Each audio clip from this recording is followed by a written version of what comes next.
Hey everybody, how's it going? It's Friday. That means it's time for SMG Viewers Comments. Let's get right to it. Glenn, I really appreciate your effort in sharing your knowledge. The people I look up to are the most knowledgeable and share what they know. Subscribe. Regards from a humble newbie. Hey Alberto, thanks so much for writing. I really do appreciate that. You know, it's not all just hate comments on this show. Some people actually do get some use out of it, and that always really makes my day. So thank you so much. I'm ever so grateful for that. And I'd just like to give a great big shout out to all the new subscribers who've been coming in recently. Watch this show every Friday because I will try and answer your comments and questions to the best of my ability. It's a lot of fun. This is episode 151, and I don't think we're going to be stopping anytime soon. I don't know if anyone's asked this, and I understand if the response is negative, but would you ever consider critiquing viewers' tracks and giving them advice on what you think would make them sound better? Oh, I've only thought about that every single day. The only problem is I'm stretched so thin as it is. I'm doing 3 shows a week. I don't know if I'm going to have time to do critiques. If that's something you guys would really like to see, please leave a comment and maybe I'll do a poll on YouTube over the next day or two and see what you guys have to say. But I'm really interested to hear what you guys have to say on the subject. Would you like to see a weekly show where I take a look at maybe 4 or 5 different mixes and give you guys advice or cringe like hell? It might be fun, might suck, I don't know. You guys tell me what you think. Only 2 to 3 inches up. That's not a major adjustment. Well, let's see the action on your guitar 3 inches higher. It's not a major adjustment. And you'll wonder why so many people use Easy Drummer. Drummers, they're just so much fun to work with. Okay, Mr. Smart Guy, you're failing to take one thing into account. It's like, regular years and dog years. Adjustments of a couple inches on a drum set translate to maybe 0.5 millimeter to 1/4 millimeter in action on guitar strings. We're not asking for a lot. And believe me, all the professionals I work with never complain about that sort of thing. Guess you've got a ways to go, don't ya? Real drums are out of our league. I'm so glad you wrote that. That kind of inspired me to start a new series for the summer, and it's going to be doing great drum sounds on a budget. We're going to take a look at a lower end kit and see just what we can get out of it.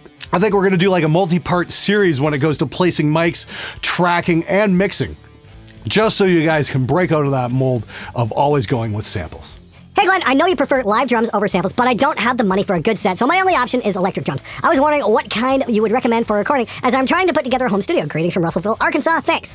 Well, hey, Smitty, again, it all comes back to we don't have money. Well, I don't know what your budget is, but I'm pretty sure we can pull off real drums for something reasonably affordable. Again, stick with me this summer.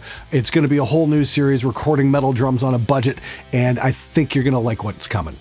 Hey, you lazy. Where's the new upload with the proper tones from this? Too busy flipping your hair? Your channel has gone to shit, Glenn. I really hope you don't end up with the ability to do YouTube full-time, because there are plenty of others who deserve your amount of views.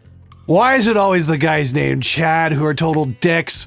Seriously, Chad, here's the deal. I was just in Germany and I shot a follow-up video with Thomas Bluke himself. It's going to be out either this week or next week, so don't get your panties in a twist. Yes, it's coming. Let me explain something to you, Chad.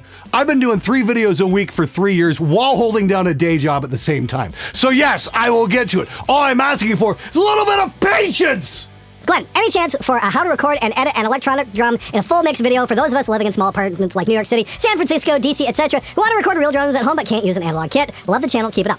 All right, now this has definitely come to mind once or twice, but I've kind of branded myself as the acoustic drums guy. Again, I defer to you, the audience. What would you guys think if I actually brought an electronic kit in here and tried doing some tutorials on that kind of thing? Would you guys lose your minds, or is that something you guys would want to see? I want to know what you guys think. The other thing is, just remember, just because you buy an electronic kit doesn't mean if you're in an apartment, your neighbors won't complain, because my buddy Tom in Hollywood lives in an apartment, and anytime he starts playing on his Roland kit, even though it's almost dead silent, his neighbors bitch like you wouldn't believe. So it's not always a free pass for drumming. So do keep that in mind. So my question is, do you think 45 years old is too old to start a home studio? I'm not a complete novice, having done some homeschooling in 10 plus years, working in DAWs for my own solo recordings, but I would basically starting from scratch. 45 is never too old to start learning. Honestly, you're never too old. Doesn't matter your age, especially with the resources we have available now.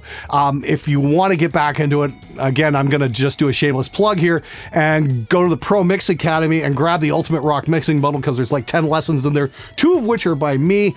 There's a Motorhead lesson in there. There's a Galacticon lesson in there. And, you know, the engineers take you through everything. It's an extremely cool resource to get your hands on, and it's got real tracks to play with, and you can definitely learn an awful lot by doing it.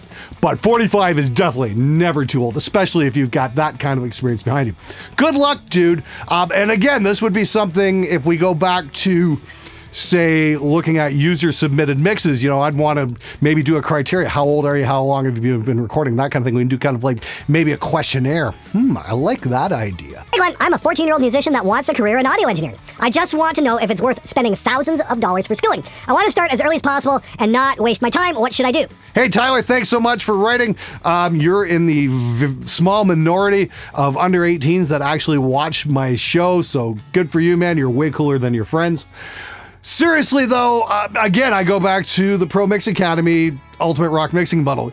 Because you're 14, you've got at least 4 or 5 years before you have to think about going to audio school. The great thing is you don't have to wait to grab online courses like that, and you can get your hands on real tracks and learn from some of the best in the industry. So I would say start there before you decide you want to, drop, $40, $50, $100,000 on a college education. It'd be a great way to invest in yourself for not a whole lot of money. Anyway, dude, good luck. I hope it works out well for you. Take care. Hi, Glenn. You seem to make fun of weed and stoners a lot, but what are your legitimate opinions when it comes to cannabis? Do you think it has any place in music at all? Dude, were you high when you wrote that? Because that just went on and on and on. Holy crap. Perfectly functional. Yeah, okay. Seriously, though, here's my thoughts on cannabis. I don't think anybody should go to jail for it. And Canada is legalizing it throughout the nation this summer, so that's cool. I once got into a really good argument with the owner of a local Chinese restaurant a couple of years back. Somebody had got busted in a major bust. You couldn't believe it happened in our neighborhood. And I'm like, are you out of your mind? That's half your clients. What are you talking about? I run a recording studio. That's bad enough. But you run a Chinese food restaurant. Do you know how many stoners order Chinese food? You shouldn't, bite the hand that feeds you. Thing about cannabis is I've seen it affect different people different ways. I mean, like, I've seen a drummer get really nervous and then, go for a puff, come back into the studio and nail a part. So it can definitely take the edge off, but like anything, it needs moderation. Don't overdo it, because when you smoke too much weed, you get lazy and nothing gets done. So bear that in mind. Hi, Glenn. I heard you mention being partially colorblind. How do you cope with that? Because when I record, I color code everything from cables to tracks. It's not too severe for me. I know some guys have it a lot worse. Here's the thing. Colorblindness is actually quite common in males. So a lot of you guys out there might be dealing with this one way or another. My big handicap there is seeing red in front of a green background. And as far as it went, I mean, in my Saw Studio days, the track highlight bar was red and the background for the DAW was green. So I actually had to get in touch with the designer, Bob Lentini, and say, hey, look, we need to make this customizable, which he did, which I thought was really awesome. And a lot of you guys have been asking about the Reaper skin I use. It's called Fusion Beta, and the main reason I switched to that instead of the standard one, again, is because of the color blindness issue. I was having a hard time seeing what tracks were armed just because of the particular shade of green that the default skin was, whereas with Fusion Beta, it stands out a lot more for me, and it's much easier to work with. It also happens to look really cool as well. Hey Glenn, does it matter what chassis you buy for 500 series modules? As in, would an API lunchbox accommodate other modules from different brands? Hey Ryan, that's a great question. That's actually something I went through about a year and a half ago. My original 500 series lunchbox was by API, and it was for like 6 units or whatnot. And I've got the Panzer 500 back here by IGS. And the reason I went with that is because it's able to supply a lot of voltage. Some of the cheaper 500 series racks, especially like the 10 space units, might not be able to supply all the voltage when the modules need it. So you can have signal degradation, and that's just not cool. There's definitely one place you don't want to cheap out on is your power supply for your 500 series modules. But 500 series basically says what it is. Anything that's 500 series should be able to sit in one rack or another. It's a universally compatible format. That's why it's so cool. You can buy one chassis and then you can just load it up however you want. I'm actually thinking on adding a second one because I've got extra compressors and stuff kicking around. And like I said, they're just a lot of fun to work with. Definitely a cool system to go with. And the great thing is you only got to buy the power supply once. What do you think of band members that only show up to record their parts? For example, the drummer is the only member that is in the studio when recording his part. He's not there for any other part of the recording process. Love your channel. Hey Ryan, thanks for asking because I've actually had that situation happen numerous times over the years. I remember working with a punk band from Detroit and the drummer showed up, did his tracks, and then never came back. Of course, they were crossing a border and all that shit. It's kind of a big pain in the ass. So I can't say I blame them.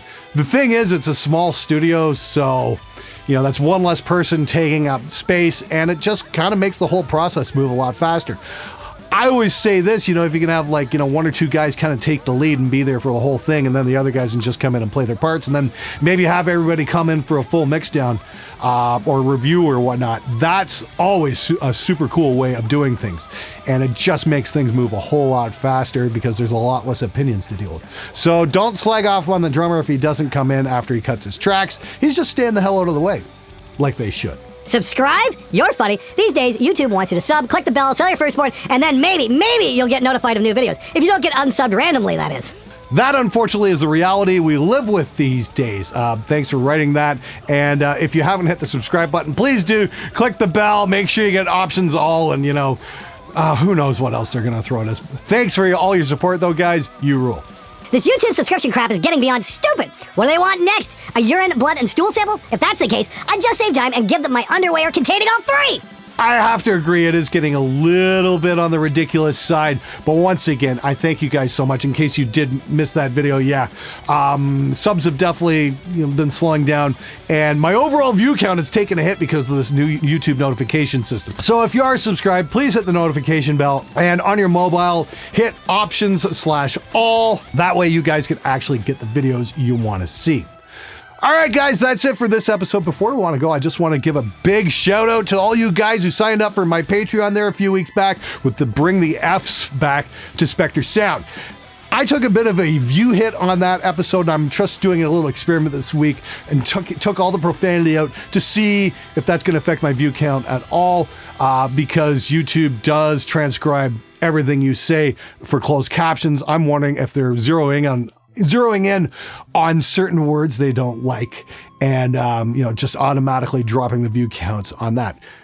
I'm going to do that this week and just see what happens. Next week, I think you guys are going to get a full profanity-laced version like you deserve. And once again, if you want to see that sort of thing going on more, head on over to my Patreon, check it out. And if you want to learn from the best, check out Pro Mix Academy. Once again, hit that subscribe button, do the YouTube hokey pokey, and support the channel. Hey guys, thanks so much for watching this episode. If you like the content, please support the channel either at my SMG shop or through my Patreon. If you want to see more, hit one of the playlists. Thanks for watching. I'm out of here.